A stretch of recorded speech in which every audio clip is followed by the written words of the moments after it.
I went through today thinking about what am I going to talk about in my video today, and there was a lot of different things came to mind because, hey, in life, there's a lot of different things we can talk about. There's a lot of things that we can learn from. But I boiled it down to three things, and these three things are each in and of themselves huge to talk about: expectations, outcomes, and stories. So we could actually do several videos on any one of those topics, but I'm just going to kind of touch lightly on each one of those today and kind of see how they weave together and how it might matter for us to really think about those different things.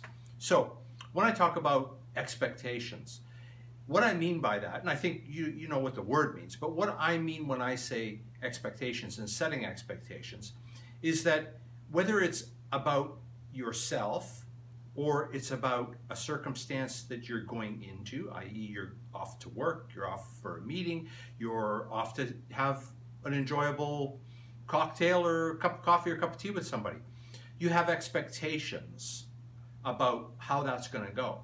And whether you realize it or not, you actually have expectations about how that's going to go. A lot of us will go through different events in our lives without consciously thinking about the expectations that we've set.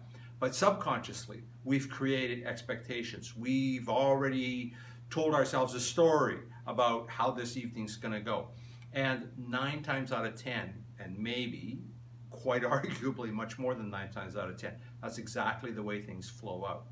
So we all have expectations about what we're doing, what we're up to, and how things are going to go. But we might not really consciously think about those expectations. Outcomes. Same sort of thing, but outcomes we can think of that, well, that's kind of a conscious decision, a conscious choice that I make about a circumstance that I'm going into. What do I want to get out of that circumstance? Or maybe you think of it in the context of what am I providing to somebody else? What is the outcome of my conversation? What's the outcome of getting together? But again, for so many of us, we go into situations, whether it's a social situation or a work situation, any situation, and we don't think about what's the outcome that I want. And you might think, oh, well, yeah, I don't want to do that. I don't want to think about, my outcomes, and I don't want to think about expectations, because that might feel like I'm kind of artificial about what I'm doing.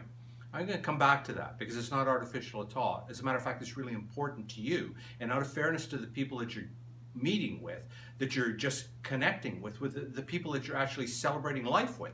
It's important for you to do that for them as well, because it's purpose. It's purpose, and it's fine if the purpose is just to enjoy life. It's fine if the purpose is just to enjoy the connection, but have an expectation around that.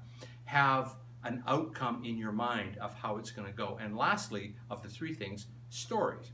Now, we go through every day, from beginning to end, and even while we sleep, continually running stories in our mind. They're just little scripts that go on and on and on and on.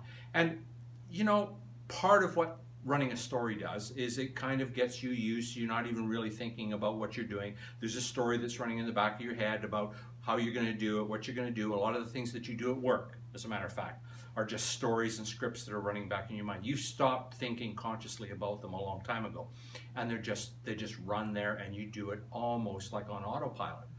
But the thing is that we'll go through chunks of our life, big chunks of our life, where we're running on autopilot. We're running on autopilot because of the stories that we're telling ourselves. We're running on autopilot because we haven't gotten clear on expectations for ourselves and for others, and we're running on autopilot because we haven't talked or thought or put energy into what's the outcome that I want.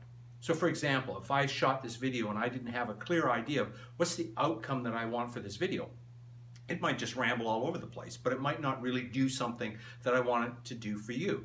The outcome that I want from this video, just using this as an example, the outcome that I want for this video is that I want you to see that thinking about what you want out of a circumstance really makes a difference in how you approach it and what you do during that circumstance. For example, when you're preparing dinner, which Grace and I are going to do here very shortly, when you're preparing dinner, you've thought about an outcome. You want a meal, You want it to be enjoyable, you want it to be nutritious, and you might even thought of what kind of a meal it is. So what kind of are the ingredients, all of those sorts of things. You've thought, so that's the outcome that you're looking for. The story that you're going to, or the purpose, pardon me, the purpose is, of course, one, you want to give your body good nutrition. You want to feel good. Secondly, you want your body to be healthy. So you want to be putting that good nutrition into your body so that great things happen, so that you feel better, you have some muscle, you know, whatever the purpose is behind that. The story that you're going to tell yourself about that is, you absolutely can do this. You've cooked this meal 100 times before. You know what you're doing. You know how you're going to prepare it. You know how you're going to put all these things together. So you're telling yourself the story of how you're going to make the meal. Your purpose is, you know, what you want to accomplish the meal, and the outcome is just that. You want that nutritious meal and you want it in front. Now that's an easy example. We all get that when it comes to meals. But every other aspect of our lives, it's worthwhile thinking through, what's the outcome that I want? What's my purpose? And what stories? And I'm saying that with a change in tone. What stories do I tell myself about what I'm going into? Because we all tell ourselves stories about everything that we do. And an awful lot of the time, our stories are self-depreciating. They're stories that put us in a position of not thinking that we're as capable as we are, in not thinking that the people around us care as much as they do. We tell ourselves negative stories all the time. And it's not that we intended to develop those stories, but we pick them up from society. We pick them up from the way we grew up. We pick them up from friends. We pick them up from television. But those scripts, those stories run all the time. And they really have a huge impact on the benefits that you get out of life and the kind of life that you have. So the bottom line to me is, think of it this way, because it's true. If you were the author of your own life story, what kind of hero or heroine would you be? And actually, we'll just take that out. I'm going to apply hero to everybody. So, if you're the author of your own life story, what kind of hero will you be? What's the purpose in your life? What outcome are you looking for? We're capable of so much more. We just need to think of, what's my life story? Because I do get to write my own life story, just like you get to write your own life story. What purpose do I want out of my life? Well, one of the purposes I want out of my life is I want to share value on a regular basis with everybody, hence my videos.